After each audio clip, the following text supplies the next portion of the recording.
So that political fallout after the interview with former Eskom CEO André de Ruyter, it continues. The ANC says he must hand over any evidence he has of politicians colluding with the coal mafia to the police, accusing de Ruyter of being unethical. In the interview with eNCA's Annika Larsen, de Ruyter said high-level political figures were directly involved in enabling the looting at Eskom. Meanwhile, load shedding has eased slightly, but is still firmly a feature of our daily lives. And, of course, we all await news of that cabinet reshuffle. So what will Cyril Ramaphosa's next move be, and when? I'm joined now by political analyst and host of Power to Truth here on eNCA, Prof. JJ Tabane. JJ, I had an interview in the last hour with Mmusi Maimane, who has laid a charge. He wants André de Ruyter to name and shame, essentially. Yeah. But he also told me that this afternoon on another television channel, Pravin Gordhan admitted that he was the minister that André de Ruyter went to and said, gee, I've just found out that cabinet minister or highly placed politician X could be involved in some of the shady dealings. Yeah. So Mmusi Maimane is saying, sorry, but he absolutely should have laid a charge. He was legally bound to report that to the police as well. Yes. It seems that Pravin Gordhan's side of it, from what I could understand, was, well, these were allegations that were everywhere at that time. What do you make of all of this? Yeah. Look, I mean, first of all, I mean, I think the ANC is very hypocritical. Right? Not impressed by the song and dance on this. Okay? We've got 5 volumes of the state capture report that names many people. It names the Deputy Secretary to Mbalula. It names the chairperson of the ANC. It names the Deputy Minister of Defense, right? None of these guys, at least as far as my knowledge goes, have actually produced documents that tell us for sure, not by rumor, that they have actually taken this report of state capture, on review, which means that the allegations are firmly in the public arena. That's where the Mbalula must start. Mbalula must start by the ANC pressing charges against these guys, and I think 98 others. I may have the number wrong, but it's a long list, right? Instead, they put up a subcommittee led by Jeff Hadebe to mollycoddle. They had a conference where that matter did not even feature. So it's truly a hypocritical stance to run around and try and victimize somebody who, in fact, is trying to help them. Let's set aside, the director's own culpability, not reporting the things to the police and so. And he may claim that he reported it to the shareholder minister, right? That again, that's where Mbalula should be worried about. Mbalula should be ringing up Pravin Gordhan now and say, tell us who these people are, because apparently you are told who they are. So I just find it a little bit of a political, to say the least, immaturity in dealing with something that the whole country actually have always known one way or another. We had a version of it told to us for 3 years by the State Capture Commission. It's not like it's such a dramatically new thing that there's a minister in cabinet somewhere who's corrupt. The State Capture report told us that already. I think most of us naively thought state capture is basically ending because the president came in saying, absolutely, this is the line in the sand. We will not allow any corruption. And the fact that this interview has come out so very recently with André de Ruyter saying, this is the current situation now. This is what is going down at Eskom. And senior place politicians are in the know and on the take. I think that's where everyone is trying to get their heads around. What next? What does this mean? Look, Ramaphosa, on behalf of the ANC, went to the State Capture Commission and admitted that the ANC is accused, number 1. Of what? Of the corruption that it was being probed by that commission, isn't it? So Mbalula comes on and says, the ANC is not corrupt and so on. He is really just making his work more difficult than it should be, right? All we need to be saying is the ANC should be coming out saying, we take this thing so serious that it can't be that amongst ourselves there are people who are still perpetuating the theme of state capture, right? And actually it's the right time to do that, because now if they did the right thing, as they are sitting and consulting who should be in the cabinet, they should be weeding out those corrupt ones, so that they don't go back to cabinet. I mean, right? this is the other thing I was going to ask. We were told, even at the State of the Nation address, that we would only find out about the cabinet reshuffle after the budget. So we knew we'd have to wait. It's only 2 days after the budget.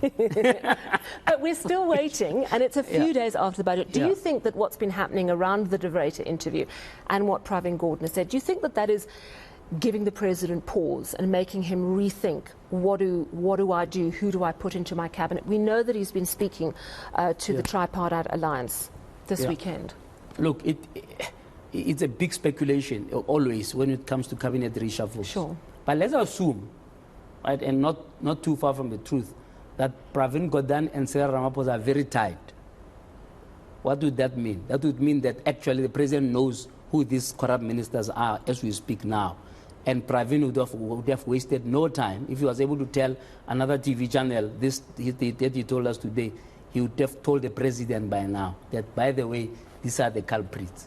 And the president can then, in his own wisdom, decide whether he's too politically correct to keep those people or not, because throughout his decision-making process or paradigm, he's always put the ANC at the center, because his approach is to say, let me unify the ANC so that I can be able to continue to govern, so to speak, right? So I want to believe that the president knows, if Pravin knows, right, and Mbalula should know, unless he's being undermined as a Secretary General.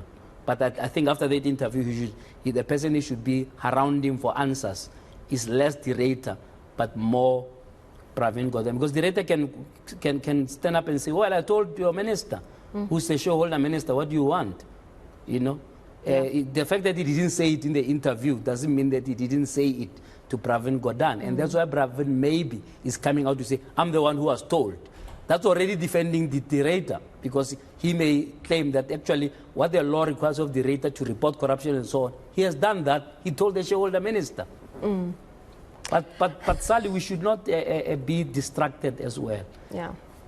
De Ruyter is no saint. We can have a situation where he walks away as a saint walking on water. Everybody else is the one who messed up. When De Ruyter came here, we had 12 days of load shedding. When he leaves, we have 202 of days in a year of load shedding. That's a total failure to deal with the biggest issue that was facing Eskom when he took over. And it was not for him, for his lack of setting targets. He set himself, nobody provoking him, 18 months to sort it out. It's double that time, and it's gotten worse. So he mustn't walk away as a saint and so on, and by just telling us what we already knew anyway. I mean, to say the ANC is corrupt, I mean, it's so tired. We already know it would be a surprise if he came out and said nobody tried to interfere, there was no politician who was involved in corruption. Would actually find that he's not telling the truth. I mean, I have to say, I saw the answering affidavit from Eskom to Musi Maimane and I think 17 other, including UDM, saying stop load shedding, stop it now. They've laid out so clearly the history of the problems of why we are where we are today. So absolutely you have to look at past leaders, past leaders at Eskom, and you can see where the ball was dropped, where deliberate decisions were made that led us down this path. But you make the point, he was brought in to make changes and to make them as quickly as possible. And the reality is, the biggest crisis is that we're sitting here in load shedding. Yes, we're moving, I think, to stage 3 tomorrow, which, it's a mess that's on the reality. It's a mess that should be placed squarely on the door of government, right? If you applied for a job as a head of, what would you like to be head of? Discovery, right? And then maybe you're head of HR here and you caused a mess here, right? When Discovery wants to hire you, they'll call the Norman here and say, hey, can Sally, string a sentence together? And you'll have to be recommended or not. How did they hire De Ruyter when he has messed up Sasol, he has messed up Nampek? I mean, Sasol is still reeling now from this American fiasco that he was presiding over. But they took him and going to put him in the center of the entire economy. I mean, this is the other thing, is that we're now sitting with a state-owned entity who has an acting CEO, which is the CFO, who's also been there for years, but is now effectively going to have to do 2 jobs. We're in our worst power crisis ever. And we have politicians who are shooting the messenger, so to speak, instead of actually dealing with the crisis. We do know there's a 5-point plan, and we actually have seen that certain things have been actioned already. The rooftop solar announced in SONA, and then the details in the budget. But the reality is we have such a massive hill to climb, and if the leadership in our country is not really focused on getting this right, I'm not sure what chance we have. But the rooftop solar, Sally, honestly, I'm trying to put the rooftop solar on it, but they said they're going to give me 15,000. Do they know how much it costs? Yeah. I mean, it's a joke. Honestly, it is. I mean, it's really a joke. They need to have done something more radical. They should be saying that, you know, I don't know, some kind of a proper investment, you know, looking at, for example, what is called, solar roof or solar roofing, where all the new developments going forward, they, as government, whether it be the RDP houses or middle-income houses, they're going to roof them with solar. Now, that's more sustainable. Something more radical. How do you, very briefly, how do you see this playing out? Is it all going to be sort of swept under the carpet and everything, the status quo is going to prevail? I mean, around Phala, we thought the president was going to resign. In fact, the president thought the president was going to resign for a while. Do you suspect that this will die down? I don't know what new theory you want. We've got 5 volumes of a state capture report. It's almost 1 year since that report was released, at least the first part of it. Okay? Who's gone to jail? So status quo, things will stay. Unfortunately, the history tells us that if something new happens, it will be a dramatic new thing, right? But the reality is, with 3 years and R1 billion spent on finding out who was corrupt, not a single person is in handcuffs, is in orange overalls. If anything, those people have been elected to lead the ANC for the next 5 years. The people who are mentioned in the state capture are on the top 7. 3 of them are in the top 7 of the ANC. So why do you think anything new is going to happen? These people are good at cover-up. That's what's going to happen, right? All I'm worried about is that we are all now defocused by this whole De Ruyter saga. And so De Ruyter is leaving. And for now, slowly we are getting to understand why he's leaving, right? Not only because he has failed, right, as a professional, was supposed to sort this out, but also it was clear that he was not going to get the political cover he needs to go after the criminals. In fact, he was called, "Oh, you're too much of a policeman." This didn't come out last week. This has been in the public arena, right? That he's now become a villain overnight, and God knows why. What's happening in your show tonight? Who have you got? You're talking to Vusi Tembekwayo, big entrepreneur. You can just look forward to his views on the grey listing, amongst other things, the budget that we've just had over the last few days. And of course, we'll also be making a big comment about the Eskom, and we'll be running a poll about who South Africa thinks, the corrupt ministers that De Ruyter was talking about, who are they? So who's in your list of choices? Well, we had a list of all the ministers involved in Eskom, so Pravin Gordhan, Gwede Mantashe, and Becky Cele, because the whole crime and syndicates and all of these things have come up top. So who amongst these 3? And maybe another 4th, what we don't know. We're going to say maybe we missed it. A wild card option. Yeah, tell us who you think it could possibly be. Who knows?